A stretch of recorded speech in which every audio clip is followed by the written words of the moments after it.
खाना नहीं खाया जाता था, जो वज़न है वो कम होता गया, थोड़ा बुखार शुरू हो गया और फिर धीरे धीरे जैसे स्कैन और टेस्ट हुए और फाइनली मैं खुद की ही जान ले लूँगी क्योंकि मैं उतना एक्सट्रीम डिप्रेशन में थी।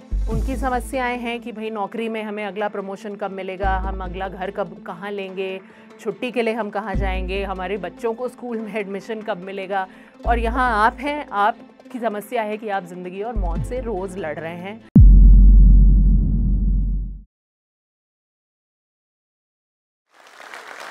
नमस्कार, मेरा नाम उर्वशी प्रसाद है।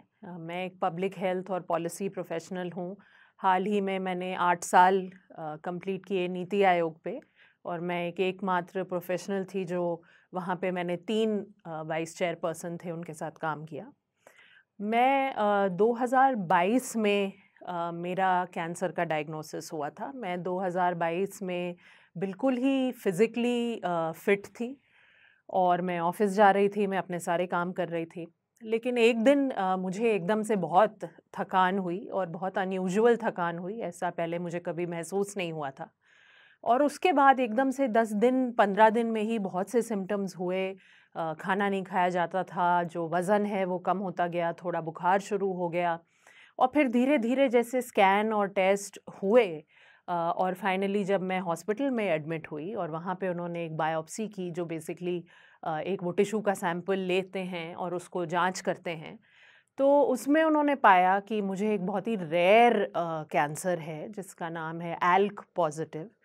तो ALK ALK हम सब के अंदर एक जीन होती है, लेकिन जो नॉर्मल इंसान है उसके अंदर ये जीन स्विच्ड ऑफ रहती है और जब किसी को कैंसर होता है तभी उसमें ये जीन एकदम से ट्रिगर हो जाती है। क्यों होती है ये अभी भी हमें नहीं पता है।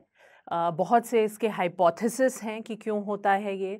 कोई लोग कहते हैं कि एयर पोल्यूशन से होता है, क्योंकि अब आजकल हम लोग देख रहे हैं कि हम कितने प्रदूषित एनवायरनमेंट में जी रहे हैं। लेकिन पूरी तरह से किसी को अभी नहीं आइडिया है कि ये क्यों होता है और अधिकतर ये यंग लोगों में होता है। अधिकतर जो यंग महिलाएं हैं साउथ एशिया में या साउथ ईस्ट एशिया में उनमें होता है और जो नॉन स्मोकर्स हैं उनमें ज़्यादा होता है ये कैंसर। तो मैं तो नॉन स्मोकर हूँ और फिर भी मुझे ये कैंसर हुआ, जबकि मेरी बहुत ही हेल्दी लाइफस्टाइल रही है बहुत हद तक। लेकिन मुझे जो लगता है कि एक बहुत बड़ा फैक्टर रहा शायद मेरे इस कैंसर के होने में, मेरे फादर का देहांत हुआ था कुछ महीने पहले ही, मेरे कैंसर के डायग्नोसिस से पहले। तो मुझे लगता है कि कहीं ना कहीं वो इमोशनल ट्रॉमा उसने भी बहुत असर किया, जो मेरे बॉडी के सिस्टम है, इम्यूनिटी है, उसको ब्रेक डाउन करने में। तो ये प्रूव करना तो बड़ा मुश्किल होता है, लेकिन मुझे ज़रूर लगता है कि एक फैक्टर उसका भी बहुत रहा। तो मेरा जब डायग्नोसिस हुआ तो फिर उसके बाद मेरा भी ट्रीटमेंट उसी ओरल दवाइयों पे शुरू हुआ जो इस बीमारी के लिए होते हैं और बहुत सारी मॉनिटरिंग करनी पड़ती है। वो एक सिर्फ टैबलेट लेके काम नहीं चलता, साथ में बहुत साइड इफ़ेक्ट्स होते हैं, आपको वो मैनेज करने के लिए और दवाइयाँ लेनी पड़ती हैं, बहुत से टेस्ट कराने पड़ते हैं। हर 3 महीने पे आपका पेट स्कैन होता है, हर महीने आपका ब्लड टेस्ट होता है। फिर हार्ट को मॉनिटर करने के लिए आपको ईसीजी, एको कराना पड़ता है, क्योंकि ऐसा ज़रूरी नहीं है कि बस आप कैंसर की दवा खाएं और आपके बाकी किसी ऑर्गन पे उसका बुरा असर ना पड़े, हो सकता है। तो वो सब मॉनिटर करना पड़ता है। तो बहुत सी मॉनिटरिंग होती है, बहुत समय जाता है, बहुत एनर्जी जाती है, बहुत पैसों का खर्चा होता है। और जब मेंटल हेल्थ की बात होती है, तो जब मेरा पहले डायग्नोसिस हुआ था तो मैं बहुत दिन, बहुत हफ्तों तक तो बिल्कुल ही शॉक में थी। मुझे तो खुद अपनी आवाज़ उठानी पड़ी थी और बोलना पड़ा था कि आपको मुझे किसी मेंटल हेल्थ सपोर्ट आपको मुझे देना पड़ेगा, क्योंकि वरना कैंसर तो बाद में जान लेगा, पहले मैं खुद की ही जान ले लूँगी, क्योंकि मैं उतना एक्सट्रीम डिप्रेशन में थी। तो खैर फिर उसके बाद मुझे उन्होंने एंटी डिप्रेसेंट पे डाला। एक कॉमन एंटी डिप्रेसेंट है, मैं ले रही हूँ उसको 2.5 साल से। और वो परफेक्ट नहीं है, ऐसा नहीं कि उसकी सारी समस्याएं वो हल कर देता है, लेकिन द फैक्ट कि मैं थोड़ी बहुत भी क्वालिटी ज़िंदगी जी सकती हूँ, मुझे लगता है उस ड्रग की बहुत मदद है उसमें। तो मैं यही कहूँगी कि मेंटल हेल्थ सपोर्ट जो है वो मेरे लिए मेरी जर्नी में बहुत इम्पॉर्टेंट रहा और मुझे लगता है सब कैंसर पेशेंट्स के लिए होना चाहिए, बट हमारे देश में अभी वो है नहीं। अभी तो बेसिक इलाज ही कैंसर का मिल जाए बड़ी बात है। मेंटल हेल्थ तो एक बहुत लग्जरी जैसा लगता है अभी भी। तो ये मेरी जर्नी रही और फिर जो दवाई थी, जो पहली दवाई मैं ले रही थी, वो 11 महीने बाद काम करनी बंद हो गई। तो चूँकि ये कैंसर ही वैसा है कि कुछ समय बाद आप रेज़िस्टेंट हो जाते हैं उस दवा से। तो फिर दूसरी दवा बदली गई।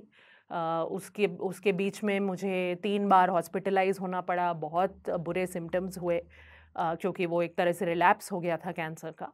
तो फिर अब मैं इस दूसरी दवा पे हूँ, पिछले करीब 1.5 साल से हूँ ना। और अब इसके बाद कोई दवा मार्केट में नहीं है और यही समस्या है इस कैंसर की। लेकिन मेरा जो कुछ इसमें अनुभव रहा और मेरे कुछ इससे जो सीख रही, वो मैं शेयर करना चाहूँगी। तो एक तो यही रहा कि जो आपका सबसे मुश्किल वक़्त आता है, उसमें कई बार आपके करीबी लोग भी आपका साथ नहीं देते। हमें लगता है कि खून के रिश्तेदार हैं तो हमारे साथ खड़े रहेंगे या हमारे बहुत करीबी दोस्त हैं, लेकिन ऐसा नहीं हुआ मेरे साथ। मुझे कैंसर के समय मुझे एहसास हुआ कि वो कई बार एक बहुत ही लोनली एक्सपीरियंस रहा। और कुछ लोग रहते हैं, 3-4 लोग रहते हैं जो आपके साथ बने रहते हैं, उस तूफ़ान के सामने खड़े रहने की कोशिश करते हैं आपके साथ, लेकिन ऐसे बहुत कम लोग होते हैं। दूसरा जो था मेरे लिए कि लोग तरह-तरह के जजमेंट्स करते हैं और तरह-तरह की उल्टी-सीधी बातें आपको बोली जाएँगी। कोई कहेगा कि अरे! आपको कैसे कैंसर हो सकता है, आपको तो लगता ही नहीं कैंसर है, आपके तो बाल ही नहीं गए इलाज के बाद, आपका वज़न बढ़ गया है या आपका वज़न कम हो गया है। तो कॉन्स्टेंटली आपको कोई ना कोई जजमेंट मिलता रहेगा। और मैं तो बहुत कोशिश करती हूँ लोगों को एजुकेट करने की, लेकिन फिर कुछ समय बाद इंसान थक जाता है कि भई कितना किसको बोलते रहें। तो मैं मुस्कुरा के छोड़ देती हूँ। लेकिन अभी भी मैं प्रयास यही रहता है कि लोगों को थोड़ा एजुकेट करूँ, कि कोई कैंसर का पेशेंट कोई एक पर्टिकुलर टाइप का ना दिखता है, ना होता है। हम भी इंसान हैं किसी भी और इंसान की तरह। हमारे समय बहुत बड़ी चुनौती है जिससे हम लड़ रहे हैं। लेकिन इंसान हैं हम और किसी की भी तरह, हम कोई बहुत बड़े वॉरियर या सोल्जर नहीं हैं और ये बीमारी है, कोई जंग नहीं है। तो इस तरह की जो टर्मिनोलॉजी है कैंसर के साथ जो लोग प्रयोग करते हैं, मुझे लगता है उसको भी ठीक करने की बहुत ज़रूरत है। और एक चीज़ जो मैंने इसमें सीखी कि जो यंग लोगों में कैंसर का अनुभव होता है, मुझे डायग्नोसिस हुआ, मैं सिर्फ 35 साल की थी। अभी भी मैं सिर्फ 38 साल की ही हूँ। तो जो आपका पूरा पीयर ग्रुप होता है, उससे आपकी रिलेटेबिलिटी कहीं न कहीं ख़त्म हो जाती है, क्योंकि उनकी जो समस्याएँ हैं, वो आपकी समस्याएँ नहीं हैं। उनकी समस्याएँ हैं कि भई नौकरी में हमें अगला प्रमोशन कब मिलेगा, हम अगला घर कब कहाँ लेंगे, छुट्टी के लिए हम कहाँ जाएँगे, हमारे बच्चों को स्कूल में एडमिशन कब मिलेगा। और यहाँ आप हैं, आपकी समस्या है कि आप ज़िंदगी और मौत से रोज़ लड़ रहे हैं और रोज़ आपके ऊपर एक तलवार लटकी हुई है।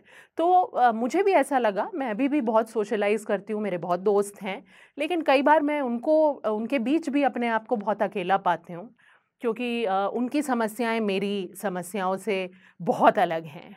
और मुझे तो कभी-कभी लगता है कि काश मेरी समस्याएँ उनके जैसी होती और ज़िंदगी और मौत से रिलेटेड ना होती।